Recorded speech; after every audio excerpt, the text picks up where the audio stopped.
stop being lazy. Yeah. And I became creative. And I learned how to create it. And now that pride's for me. So come see. Oh, come here. Welcome to the Quicksilver reaction to the Atlanta Falcons' disappointing 38-6 loss today on the Silver Lining. Excuse me. I am your host, Mean and Sterling. For those who don't know, that's a play on the term mean and surly. Look it up. And I'm with my host Cam today. How you feeling today, Cam? Disappointed. You know how it is as a Falcon fan. We used to it at this point. The last 4 or 5 years have blended together. And although we started out 6-3, a little decent start, this season is slowly starting to morph into seasons past. It's not looking good. Granted, bye week comes at a perfect time, so I'm not gonna jump the gun just that fast. But after that performance, man, whew, we got some questions that need to be answered. And I hope they use this week as a coming to Jesus moment, a kumbaya moment to figure it out. Because that was an ass whooping. That was a Sean Payton special. He didn't swept the NFC South. He was waiting on this one.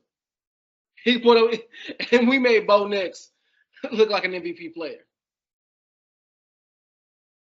I agree with you there, my boy.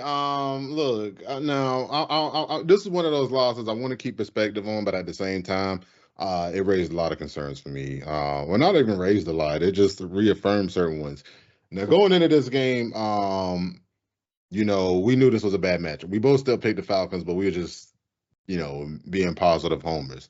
You know what I'm saying? I think we both looked at this game and saw a team that was, quite frankly, a bad matchup for the Falcons. I told you one of the things that we was like nervous about with the Saints, like after the Saints game. I'm like, man, the Saints with those backup corners played, very good man coverage against us and still were able to get pressure and slow the offense down. And if you thought you saw like tight cover, stick coverage and good pressure against the Saints, wait till you see the Broncos. And then we saw the Broncos, and then the offense couldn't do shit. And like, I don't have high hopes for the defense, but the defense looked like wet Sharman on the field. I know we did have injuries. But so did the Saints when they played us. So did the Saints when they played us.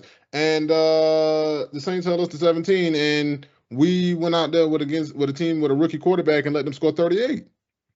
And we got one sack that was on our screen that we read the screen, so it wasn't even like a real sack to me. There was that's one of those screens are high commitment plays. So like when the screen get busted, it's like I don't really have another place to go with the ball kind of sex. And I'm like, all right, whatever. Um, I don't want to draw too much from the game, but this is one of those games that's two games in a row where we've been exposed with a similar philosophy. Now everybody's not gonna have to play us to do it, but that's to me that's 2 weeks in a row we've been exposed on offense with a similar defensive philosophy on how to play us. And this is around that time of year where teams done got 10 games worth of footage on you, 11 games worth of footage on you, and this is what they seeing, and then they starting to see what works. It's starting to be a consistent thing. And I knew that was always going to be an issue, but I thought that, by this time of the year, we'd see some things that would show that we had improvements against that particular strategy, the strategy that would be, our weakness. And it didn't look that way. And then on defense, it would, like you said, Sean Payton special. We got a healthy dose of screens. Like it was so maddening to see us get that stop on that Matthew Judon screen. I mean, excuse me, on that screen that Matthew Judon got the sack on. And then 2 plays later, they score on that same screen to that same side. And I'm just like, oh my God, not like that. That's embarrassing. This is a game where they put up 21 points in the first half, 17 points in the second half. And then that's how you end up with them ended up scoring 38 points and you scoring 6 points on the road. Now, the bye could not have come at a better time, right? We're in a part of the season where we about to have go into a skid, right? But we about to be off. This is a chance to re-examine some offensive philosophy, some defensive philosophy, and maybe they can right the ship and get fixed on the rest of the season. No, I agree. I agree. We did not look good. Denver marched the ball down the field on us effortlessly. And before, our philosophy was really we're not going to give up any deep balls. We're not going to give up any deep passes. No, nothing explosive. But at this point, I'm cool giving that up. If that means our team can show any kind of fight just on any kind of drive, because they marched down the field on us with ease, just soft coverage, dinking dunking down the field. Like it was, they didn't struggle. They have guys on their teams. They had guys on their team who are they're no name guys. They're just regular dudes, and they looked great. They looked like Pro Bowlers against us, man. It's terrible. Like we can't stop the run. We can't stop the pass. Our defense is not good at anything. Like there's not one commendable trait you can really say about them, and that's bad. So now, who does that reflect on? Is that Jimmy's and Joe's, or is it X's and O's? Because even if it was Jimmy's and Joe's, you can still scheme up something better than this. So like yeah, so questions need to be answered. And hey, Jimmy, he might not be here next year. Hell, it's the bye week. What if I doubt Raheem will let him go this early? I think he'll at least give him the rest of the season. We'll see how it goes. Well, we'll see if they improve. Because I'll say this: the games we have won, or we've won them because we've made great second half adjustments and have stopped teams from scoring points. So I got to give them at least a little credit for that. But we're not seeing that anymore. We're not even seeing the second half adjustments because I was going into this like, oh, you know what? Maybe they'll do something. Maybe they'll come in and stop Denver in the second half, get a 3 and out or something. Nope, they marched right down the field, scored again, and we couldn't do anything about it. And we got blanked in the second half too. And we did. Yeah, we didn't score any points in the second half. We got our ass beat this week. Yeah, yeah. This wasn't like that Seattle game. So the Seattle game, that was a game that, I felt like we were in it, but we kept having these penalties and having these stupid plays that, let the game slip out of control and out of hand. This was a bell to bell beatdown. All right. I think was so let's be real now. This is the first time all year this team's lost 2 games in a row, right? We shouldn't be feeling this way, right? And so you got to ask yourself, why do you feel like that reflects on the season as a whole and our prospects as a whole after just having 2 losses, right? Well, there's the fashion in which you lose, right? So there's losing to a lesser team that fired their coach and X, Y, and Z, all the shit going on with the Saints. There's getting beat the hell up like we did today. There's the fact that if I remember correctly, we haven't led a game since we played Dallas. At no point did we lead in this game. At no point did we lead in the last game. And so that's showing other ways that's like the strategy for how you beat this team, like on the whole. You want to go ahead and press man sticky coverage, and we know that whole bit, but also you want to jump on them early. This is a team that cannot handle or function as a one-dimensional offense. You know what I'm saying? Now the offense still looked better last week. This week, the offense looked completely inept. We were shaky in pass protection, which was so crazy because like Denver's a funny team because they blitz a lot, but they also have they don't have a dominant pass rusher. They just got a bunch of guys who pretty good. They all well above average, right? And the plays, there were plays where they got sacks, and then on the plays where they didn't get sacks, it was like they didn't get any pressure. There was definitely plays where Kirk was just sitting back there with no pressure, right?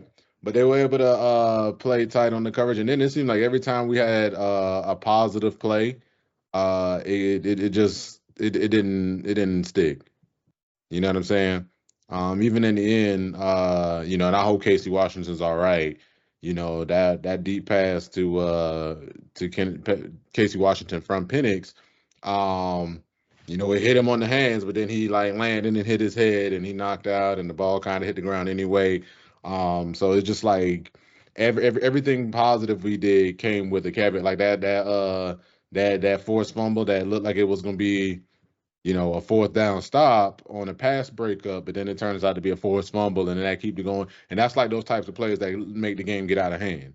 You get that stop right there, you're getting the ball back with good field position, and I want to say maybe you can score, but we didn't score anything in the second half. So why would I feel confident enough to say we would have scored? But that's one of those plays where if you score, we'll say you score, get the 2-point conversion. Now you're down by one possession, and it's when it's a one possession game. Now you can it's different playing from the front as opposed to playing from behind. Like now you're not in those positions where you in those straight drop back positions. Even if the Broncos score again, you still have access to your full playbook. You can go ahead and do something about the pressure. But Sean Payton, I feel like he really schooled us. He really schooled Zach Allen. He schooled Jimmy Lake. Like when I say school, we still didn't really give up a bunch of deep plays in this. But every time we needed to get but when I say they exposed the flaws in this team, when we rush 4, we don't get pressure. So then we have to blitz. Now, as long as we blitzed and it wasn't a screen, we can get pressure. But Sean Payton don't play that way. Sean Payton is going to call those screens. So when we blitz, they call screen. It's a good play call. They get a bunch of yards. They get a first down, whatever, right? And part of when I say Zach Robinson, our offense got schooled.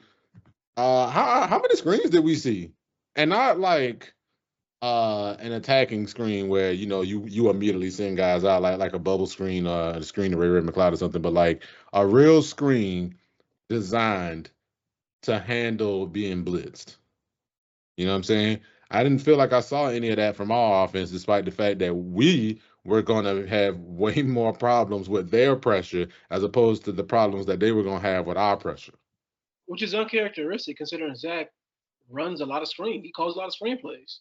He does, but he doesn't call those kind of screenplays, at least not to me. He's going to call like it's a screen, but it's not like a screen to beat a blitz necessarily. Like they all can beat a blitz, if you call it against the right look. But like, a lot of those screens that I'm watching Sean run, they specifically run to let you think you're getting pressure, and then they throw in behind it. Whereas our screens are kind of more, get the ball out of the quarterback hands and let a receiver or a runner try to make a play.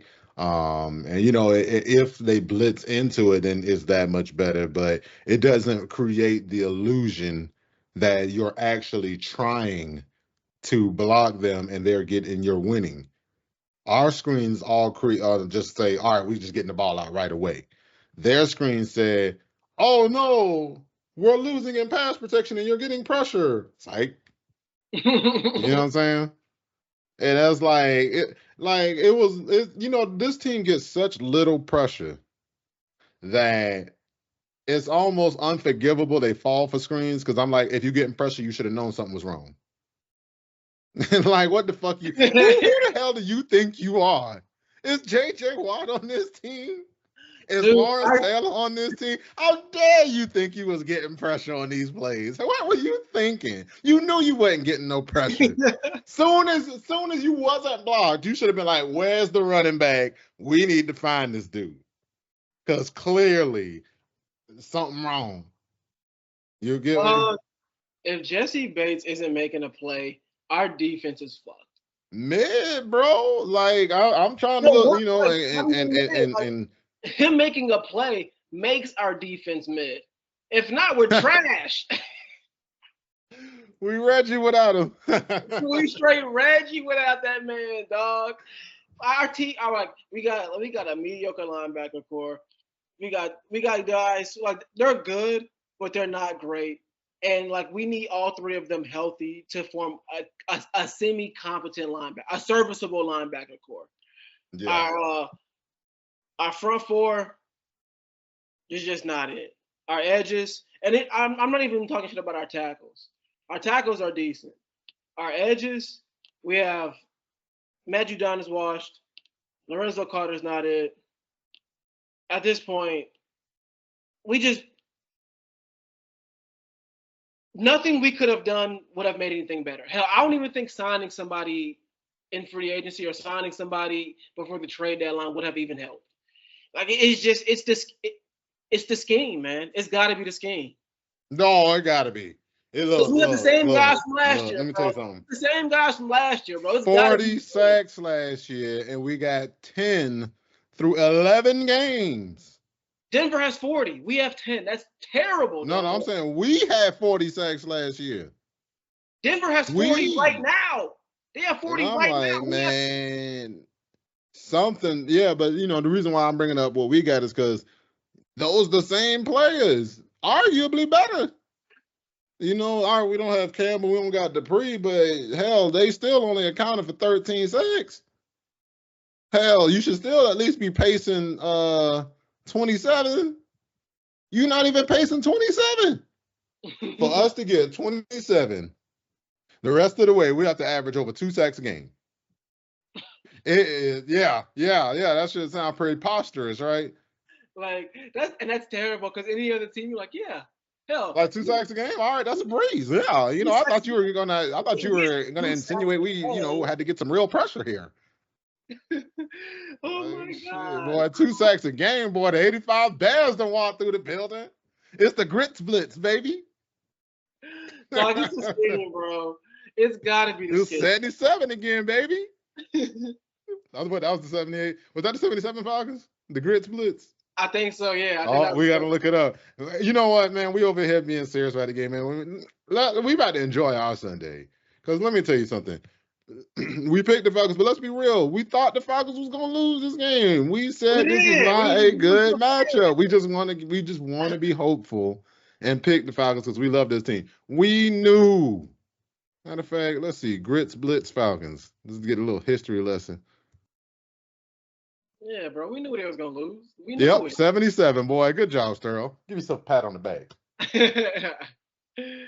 But yeah, man, Grits, Blitz, Falcons, 1977. Because clearly, that's who we're going to need to get 2 sacks a game for the rest of the season.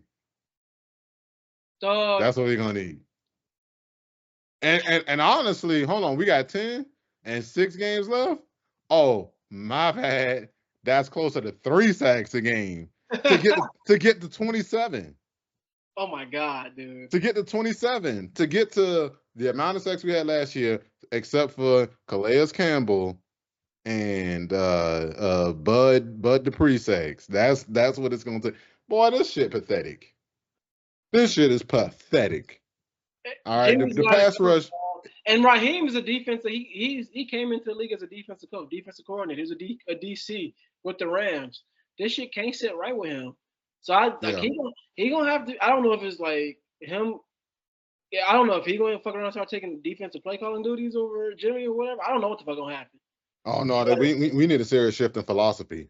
But like we need that ain't happening. 6 games left in the year, and I'm hoping that and that's what I'm hoping for. That can be accomplished with the bye, right?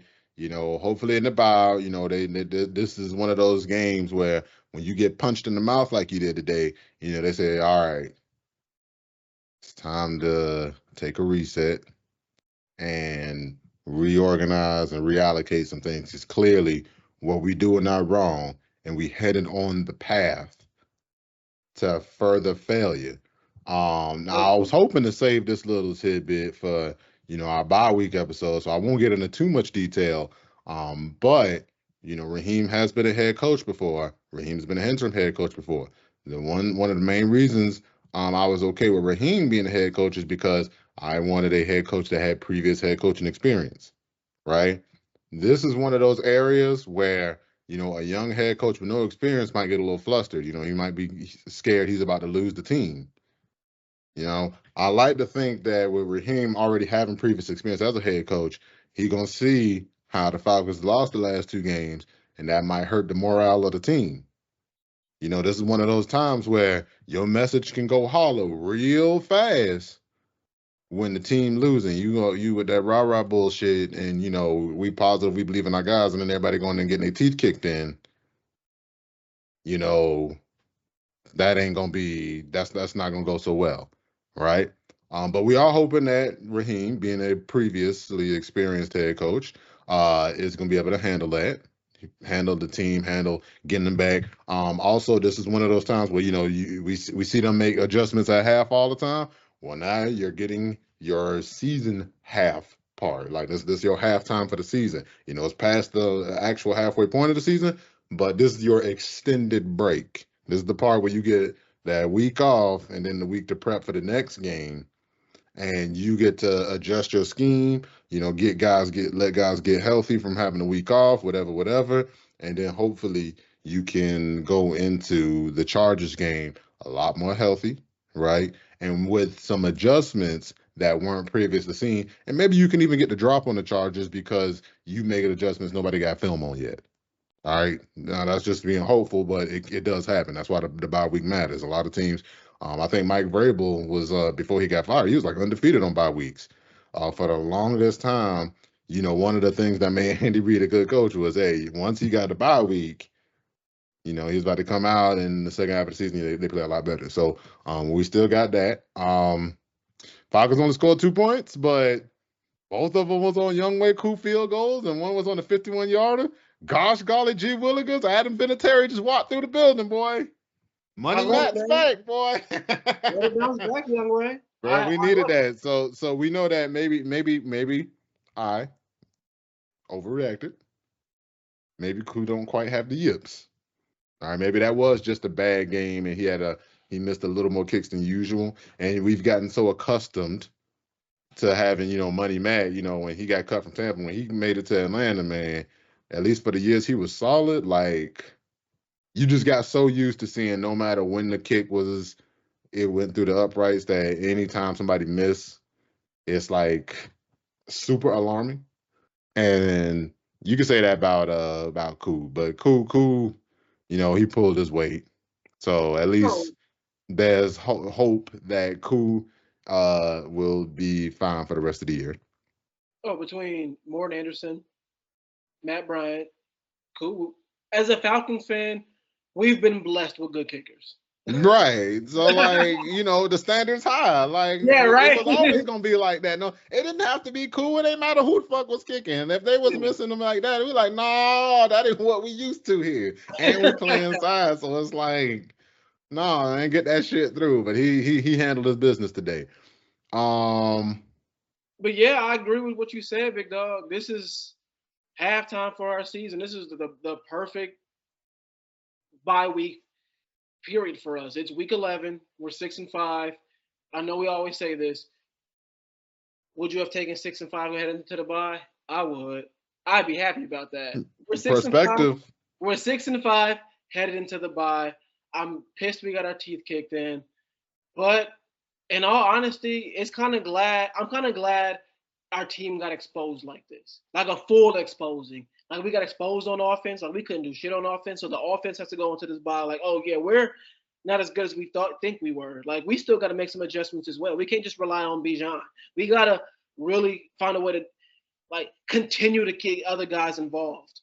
We got to find ways to improve as well. Like, Zach he's not on a hot seat like Jimmy, but I wouldn't even say his seat is even warm. But, like, hey, you still got some improvement to do, Zach. Hey, he damn sure won't be interviewing for no head coaching jobs this summer. I'll tell you that much.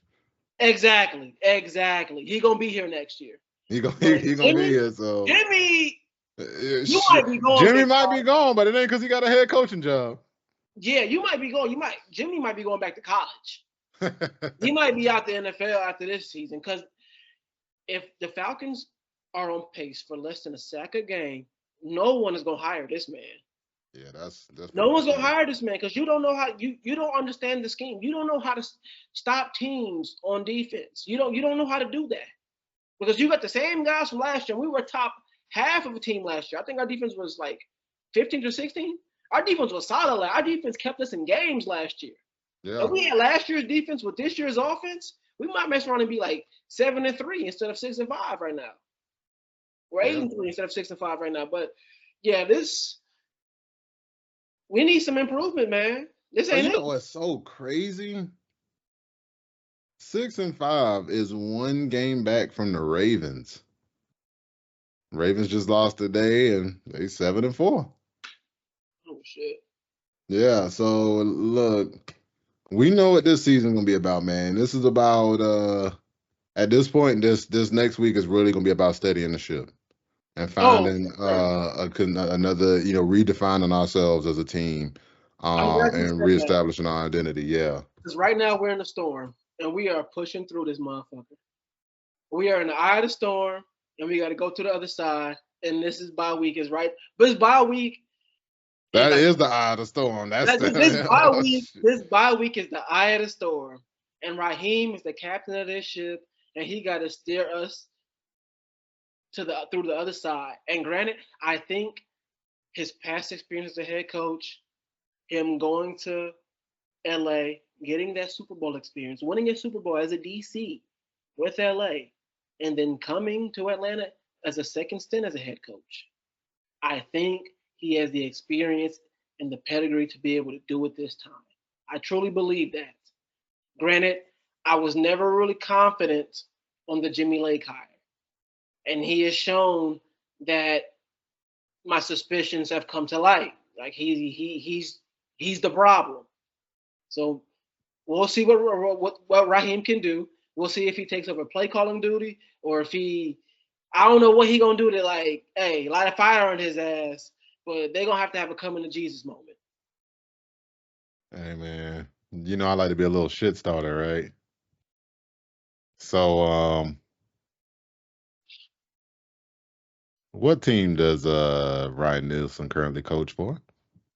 The Jags, How many points the Jags give up today? who they play? The Lions. They got they, they got their back blown out. Oh, I don't even know the score. I just know it's by 40. Yeah, yeah. It was 52-6. Like, it could always be worse. It could always be worse. I mean, we damn sure tried. We Well, tried. maybe, okay. So like, at this point, I don't know how to fix this defense. I know we at first we were big on stopping the deep threat, but fuck it, I'm all in on stopping the run and getting the pass rush, and if that means giving up some big plays, then fuck it. Yeah, I ain't gonna lie, we say that, but I just get the feeling that because of how the defense been playing, we'll get pantsed. We'll blitz and then not get pressure and then have guys 1-on-1 with who the fuck did we trot out at corner today? Natron Brooks. I'm a Natron Brooks fan. In fact, he almost caught a pick today. He jumped in front of his screen and he missed it. But I was like, that's a Natron Brooks play, man. That man a cornerback, but he played like going forward the whole time. Like he does not play going backwards. Um Okay, so well if that won't work, then what do we do then? but I'm like, knowing us, they'll pick up the blitz or it'll be a screen or some shit. There was some plays where, like, man, Nate Landman is just such a hard guy to figure out what to do with because he makes so many plays, but when he not making the plays, it is just so clear how slow he is sometimes. Like I Yes. definitely saw them get a play. They got a first down, throwing it to the running back, and Nate Landman just could not get over there. As long as the play is from tackle to tackle, though, Nate Landman gonna make it. But when he got to like go outside that tackle box and chase a guy down in space before he gains meaningful yardage, bro, there was no chance. Like, man, I hate to say it, but he looked like me out there. You know what I'm saying? I was like, damn, bro, the speed it took you to get over, the time it took you to get over there, I could have literally done that. Um, But so in the linebacking core, man, and then this is one of those games where because of how it played out, because of our game script, we couldn't really send Caden Ellis the way we wanted to send him in coverage. Troy Anderson was missing. And I don't know which Troy we're gonna get. Troy Anderson's not he's not playing right now. And his last game against the Saints, it really wasn't that good. Uh, he needs to. I don't know what he needs to do. I just hope that and it was his first game back. You know what I'm saying? So like he gonna still have to knock some of the rust off, but that's like always the concern with Troy. Troy always is out so damn much. Like he's not gonna get the reps to be consistent like he was in that first game against the Saints. You get me? No, I feel you.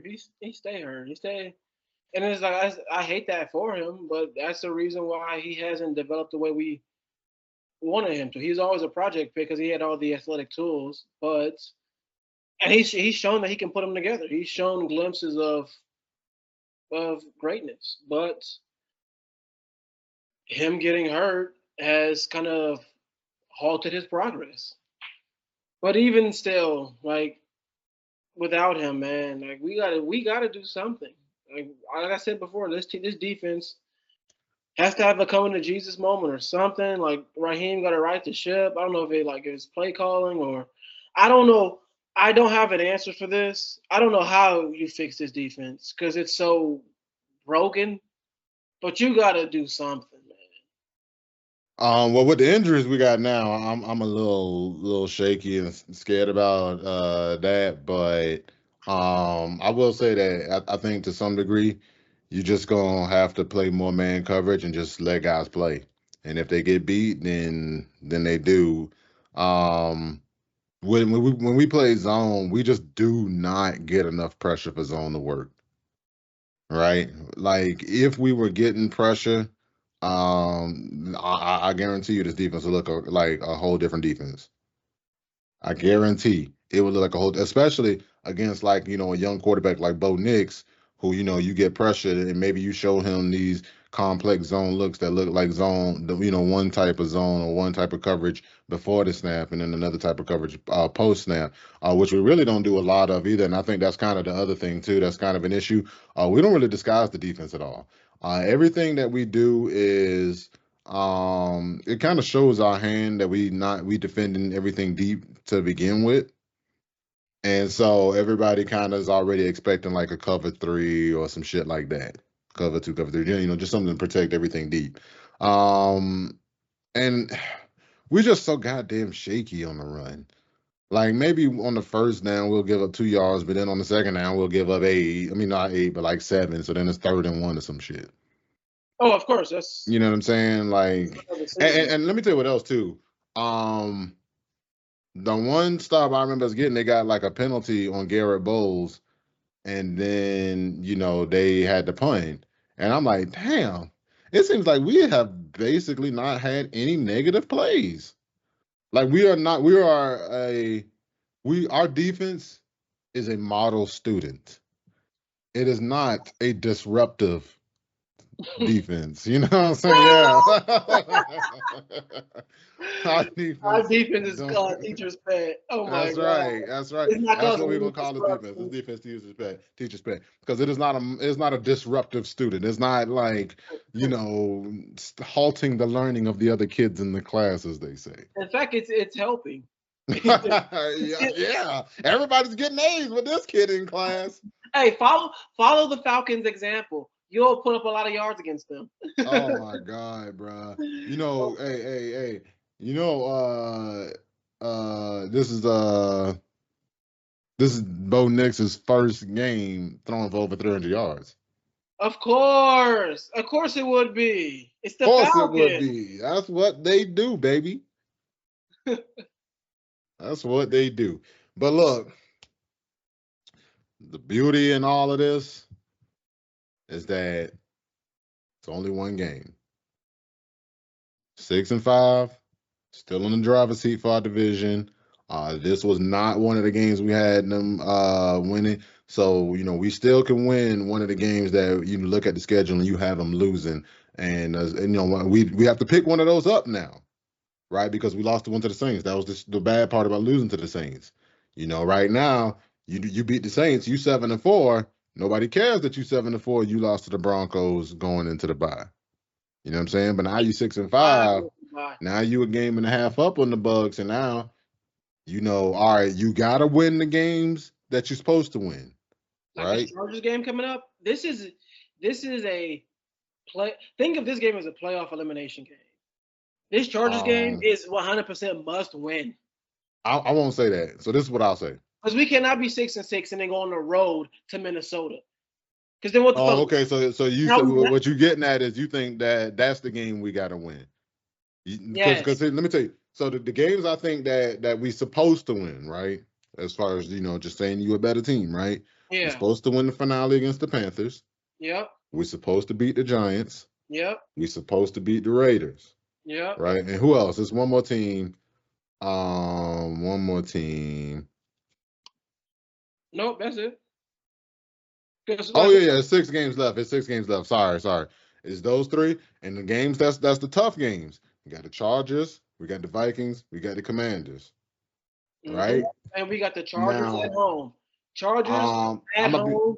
And in my personal opinion, this is a must win because we cannot go into Minnesota 6-6. Because what if we lose? Now we 6-7. Now the look. wheel, now the wheels are falling off. If this game is any indication of now, if the Falcons don't put it together, I'm gonna be honest. If Falcons play how they did today against the Chargers, we losing. Oh yeah, for sure, We 100%. losing to the And Chargers. the season's over. The Chargers definitely the type of team that can do almost everything Denver did today. And they They are. can give us pressure. They can play sticky coverage. They can run the ball and keep those possessions because that was another thing. What really stymied the offense more than the pressure, more than the sticky coverage, was the fact that their offense was on the field and scoring touchdowns for so long. So they deleting the clock. Then when we get the ball, we have to throw because we behind, right? The Chargers can get stops. If we cannot keep this game in control with the Chargers, we're gonna get another dose of this, right? And that's what I'm So I saying, think I bro. think now I'm gonna be real now. The honestly, the Vikings and the Commanders gonna be the mark if we get back in this thing. I don't think Chargers the mark. I think Chargers are an AFC team. I think we're gonna lose. But that was another thing I pointed out. I think if The we lose to the Chargers, we 100% will lose to the Vikings. I think it's gonna be. um I think we'll just keep losing. I think I we'll think the start. Vikings got more cracks than the Chargers, man. I watched the Vikings game today against the Titans, and man, when I tell you, save for like it was two like they so one there was a point No, there was a point in that game where the Titans had 11 penalties to the Vikings one, right? There was two huge penalties that basically fucked the Titans up. The Titans had a fourth down it was either the third or fourth down stop against them, and they called a holding on them that was a bullshit call to me. I mean they called a illegal contact. I thought that was an awful call. Right now, you can't control the refs, but I'm saying that it was an awful call in the fashion that they can't depend on getting that call, right? And then there was a play where they hit a bomb to Calvin Ridley, and then they called him for illegal formation because they said the tackle was lined up a little too far off the line. But um, you knew that that like everything they showed was that they wanted to go deep to Calvin Ridley. They motioned Calvin Ridley from one side to the other in the slot, and then he ran up and ran the deep post, and he was wide open. And if not for those two plays, like because on the play on the penalty that I told you about with the illegal contact, the Vikings would have had to give the ball up. They ended up scoring a touchdown on that drive, and that's what put them up 23-13. And then the Chargers, the Titans, on that play, I told you that got called back from Calvin Ridley. That would have put them within one score. Who knows how that game goes, right? But my point that I'm getting at is the Vikings offense is shaky, right? That same defense I told you, how many points the Jags gave up today against the Lions? What I said, what is it? 49, 52. 52. Shit. That same Jags defense held the Vikings to 12. So my point is, I understand your concern. I'm not saying we win any of these games, but I am saying that our marks are going to be Minnesota, and Washington. I think both of them can be failed. The Broncos could have been failed too, though. So, I'm not in any way, shape, or form saying we should be confident and we should just be cool and think that it's in the bag. But I am saying that the teams on our roster that have blood in the water are those ones. So if we're gonna still, we got to win the three that we supposed to win. That'll give us 9 wins. Then we got to at least win one of the three tough games, and that'll give us 10. Now at that point, we putting pressure on the Bucks because now the Bucks have to run the table to win the division, right? Yep. Because we 6-5. If we lose 2 of those tough games, but win one of them, and then win all the games we're supposed to, we 10-7. The Bucks are 4-6. The Bucks would, because we've swept the Bucks, they have no choice but to run the table. So we still in the driver's seat now. I know we like nervous because we don't look. The worst part about being a Falcons fan for a long time is you done seen a lot of nasty, scary shit, and you just you get nightmares, and you think they're coming back, and you think it's about to be 2015 all over again when we started out 5-0 and led the division, and then ended up 8-8 and then out of the playoff race, right? But it's neither here nor there. That was then. This is now, and we got a legitimate chance. All we got to do is beat the teams we're supposed to beat and win one of our 3 tough games. And I think, and pretty much if the Bucks lose any game else, we got this thing in the bag. And that's the thing. It's hard for me to think we're gonna sneak one of those dubs because we might have the worst defense of all time. Like it's like just think of the pace we're going at. We're going at worst defense of all time kind of pace. It's bad, man. It's terrible. We're averaging less than a sack a game. So yeah, I don't particularly feel confident. I think we can win the 3 we're supposed to win because I think those teams are just that bad. But I truly believe this Chargers game is like the most. It's must win because we're a momentum based team, and if we start spiraling, there's no way I don't think we'll be able to get back on track. And next thing you know, we'll finish the season like we did last year, 7-10, and it's the same shit we've gone through. So I think that's something we're gonna get into on the next episode. We got a bye week coming up, so clearly we're gonna go over everything. We're gonna go over everything we saw in the offseason, free agents, draft. How are we feeling about the team up to this point? How are we feeling about it going forward? How we feel about the outcomes? And I think we'll be able to get into more of that. I think we got a good feel for how this game went. It's disappointing, but I don't think it's the end all be all of the season. I do think it exposed a lot of weaknesses, but Falcons do tend to play bad against AFC teams. So wish I had more positive to leave you on, but I do want you to know that this is still only one game. We're still in the driver's seat. It's not over. Just this one of them bad games where we're gonna have to limp into the bye, but hopefully we can recover from the bye and then right the ship going forward. All right. Anything else you want to add, Cam? No, you summed it up perfectly. All right, man. Well, thanks for joining us, man. Sorry that we couldn't come in and talk about a win, but we can't control that. We can only just make some good ass content. So like, share, subscribe, leave a comment, hit the little bell when you want to know some real niggas uploading, and have a good one. Peace.